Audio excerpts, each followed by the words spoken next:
ચાર કોમ અંતા લોભિયા હોય આ વડીલો શું કહે લોભિયા હોય ના મારે પૂછ્યા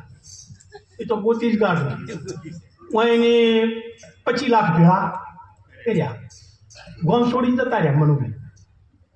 અને બીજા ગોમ જઈને કે આપણે અંતા જેવા ભેળા થયા હોય ને જ જાય હું આટલું નક્કી રાખજો તમારે કરવા જ કરજો જેવી રીતે ભેળા કર્યા હશે ને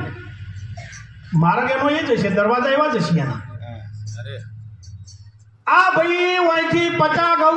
50 કિલોમીટર શેટે જઈને અને ધંધો નક્કી કર્યો ચારને પાર્ટનરમાં કર્યો